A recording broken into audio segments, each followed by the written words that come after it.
It's not a surprise to anyone that Nintendo is a very greedy and evil company as a whole. Although they make really great games, when it comes to their legal team and sharing out their IPs to people, it is almost impossible to try and get anything out of it. If you want to host a tournament with Nintendo games, you better believe you ain't getting jack shit for winning it, because they don't like it when people use their IPs without their permission. And now this villainy has spread to charity events. Specifically what I'm talking about is a speedrunning charity event that happens in Japan. It's going to be happening in a few days. It's RTA. A lot of people have heard of it. Basically what it's about is everyone's just hanging out, streaming games, speedrunning them for a good cause. It's for charity. None of the money's going to them. They're raising that money specifically for a good cause. Now, this charity that they're going to be raising money for is Doctors Without Borders. If you don't know what it is, it's an international humanitarian organization.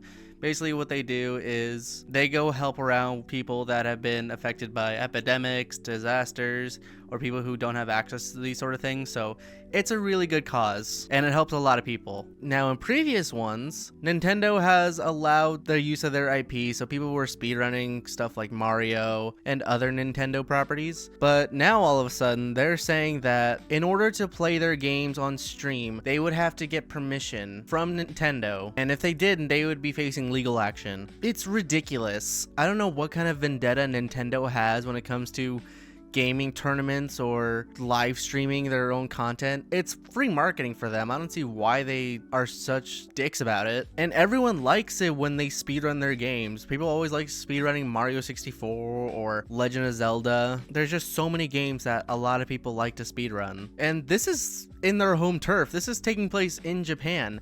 It's not happening overseas. They should be thrilled that it's staying in Japan. Now, I'm not really a speedrunner, but I'm sure if I did, I would probably blow everyone out of the water with how good my gaming skills are. And if you're curious about my gaming skills to see how amazing I am, come check out my live streams. I stream here and on Twitch almost every day. You'll gain immortality if you do. But more to the point, when I see people speedrunning, I think it's really impressive. There's just so many games that people spend hours and hours on getting world records and exploiting different kinds of games to see what kind of bugs they can figure out to make the game go faster.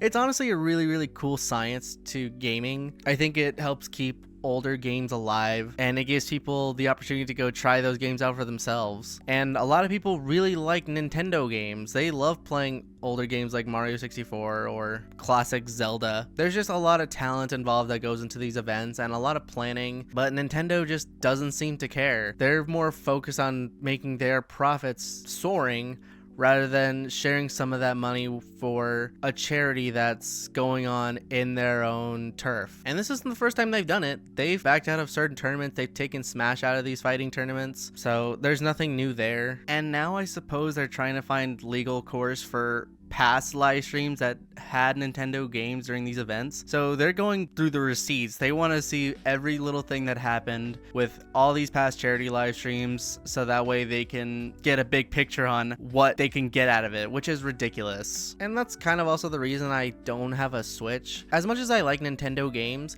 I just don't like the company as a whole. I don't want to be giving them my money if they're just focusing on making a profit. It shouldn't be that way.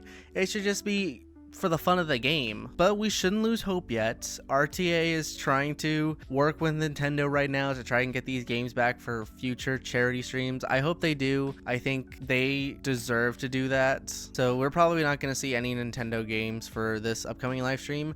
Potentially, they'll probably do another one next year where you're going to be able to play a few Nintendo games. I don't know which ones. Maybe they'll do like the new Donkey Kong game, or it's probably going to be limited to like 1 or 2 games, knowing how greedy Nintendo is about it. So if you were looking forward to that, still go show your support. From what I saw, they're going to be playing things like Minecraft, Cuphead, Inscription, Silent Hill 2. Those are just a few of the games to list off, but there's going to be probably a lot more games to go and check out whenever people are speedrunning these things. So it's a really fun time. I think you should go show your support. If you're able to donate, then please do. If you can't, that's fine as well, but just give them your support. I think they all deserve the credit because they do such great things over there. And it's a fun time. A lot of people just like to hang around, chat, watch all these speedruns of their favorite games. It's a really fun time. I think a lot of people go there just for that. Hopefully this doesn't affect any other tournaments or live streams that will potentially happen in the future. I think it should just be just playing the game for the fun of it. Whether you make a profit or not shouldn't matter. and as long as it's going to a good cause, then who cares? But yeah, Nintendo is a greedy piece of shit again, so we'll see what happens. But other than that though, that's pretty much it. That's all I want to talk about. Thank you all for watching. Hope you all enjoyed. I'll talk to you later. See ya.